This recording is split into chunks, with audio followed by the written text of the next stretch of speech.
Hello সকলকে, আমি পল্লবী। নতুন একটা ভিডিওতে তোমাদের আবারও ওয়েলকাম। দিনটা ছিল 14th মার্চ, যেদিনকে আমাদের পিএম কলকাতাতে ভিজিট করেছিলেন।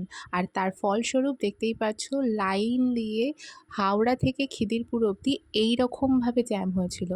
সেই কারণে পুরো কলকাতা প্রায় ঘুরে হাওড়া ব্রিজ পেরিয়ে আমাকে পৌঁছাতে হয়েছিল লোকেশনে। সেদিন লোকেশন ছিল আমার হাওড়া শিবপুর, আর ব্যাক টু ব্যাক 5টা পার্টি মেকআপ ছিল।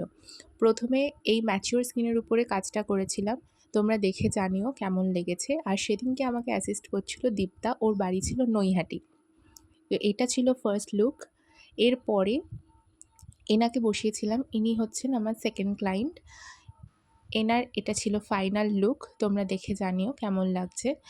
আর অকেশনটা যেহেতু ছিল একটা বার্থডে ইভেন্ট, তাই জন্য খুব বেশি সেরকমভাবে মেকআপটা করা হয়নি।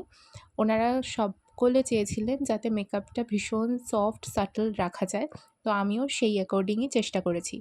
আর তোমাদের উদ্দেশ্যে একটা কথা বলার, যে মেকআপ মানেই কিন্তু সবসময় খুব লাউড বা হেভি কিছু না। মেকআপ মানে হলো তুমি যেমন সেটাকে আরেকটু এনহ্যান্স করা। আর এই দিদিই আমাকে বুক করেছিল, এই দিদিরই ছেলের বার্থডে ছিল সেদিনকে। তো এটা ছিল দিদির ফাইনাল লুক, তোমরা দেখে জানিও কেমন লাগছে। আর এখানে প্রত্যেকেই আইল্যাশটা স্কিপ করেছেন, ওপেন হেয়ারের উপরে হেয়ারটা ডান করা হয়েছে। আর এরপরে আরেকটা ম্যাচিওর স্কিনে আমি কাজ করেছি। আর তোমরা লক্ষ্য করবে ওনার আইব্রাউটাও করা ছিল না, আর মুখে ফেশিয়াল হেয়ারও ছিল। সেইভাবেই আমাকে কাজটা করতে হয়েছে। আর এটা ছিল ফাইনাল লুক। উনি লাইনার, আইশ্যাডো, ব্লাশ কিছুই চাননি, তো সেগুলো যতটা মিনিমাল রেখে করা যায় আমি করেছি। সবটাই দিয়েছি, বাট যতটা মিনিমাল দেওয়া যায়।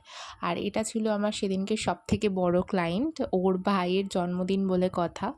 তো এটা ছিল ওর ফাইনাল লুক।